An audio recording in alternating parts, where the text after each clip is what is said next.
Onion பச்சடி நான் சொல்கிற மெத்தடில் செஞ்சு பாருங்கள். நல்லா டேஸ்ட்டாகவும் காரத்தன்மை இல்லாமலும் சாஃப்டாகவும் ரொம்பவே நல்லாயிருக்குங்க. இதை பசங்களும் ரொம்ப லைக் பண்ணி சாப்பிடுவாங்க. இதை காலை டிஃபனுக்கோ இல்லை மதியம் ரைஸுக்கோ இல்லை நைட்டு டின்னருக்கோ எல்லாத்துக்குமே நம்ம எடுத்துக்கலாம். நம்ம எப்பயுமே நம்ம பிரியாணிக்கும் யூஸ் பண்ணுவோம், அதுவும் நம்ம கொஞ்சமாக தான் எடுத்துப்போம். ஆனால் இந்த மாதிரி மெத்தடில் செஞ்சு பாருங்கள். ரொம்ப நம்ம வெறும் வாயிலே சாப்பிட்ற மாதிரி அவ்வளோ ஒரு டேஸ்ட்டாக நல்லா தேங்காய் பூ போல் நல்லா டேஸ்ட்டாகவே இருக்கும்.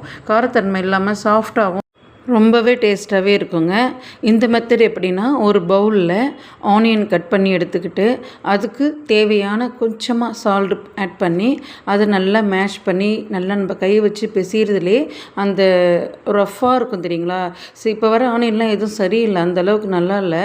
இருந்தாலுமே நம்ம இந்த மாதிரி செய்கிறதுனால அது அந்த ஆனியன் பச்சடியுடைய தன்மையே மாறிடும், அந்த டேஸ்ட்டையும் மாறிடும். நம்ம நார்மலாக செய்கிறதுக்கும் இந்த மாதிரி செஞ்சு சாப்பிட்றதுக்கும் உங்களுக்கே நல்ல டிஃப்ரென்ஸ் தெரியும் பாருங்கள்.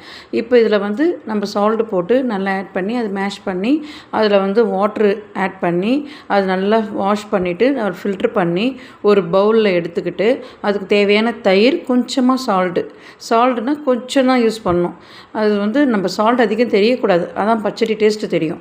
கொஞ்சமாக சால்ட்டு, அது நல்லா நம்ம அந்த தயிரும் அந்த சால்ட்டும் அந்த ஆனியன் மூணுத்தையும் நல்லா கிளறி விட்டு சேவ் பண்ணி பாருங்கள். உங்கள் பசங்க அடிக்கடி விரும்பி கேட்பாங்க.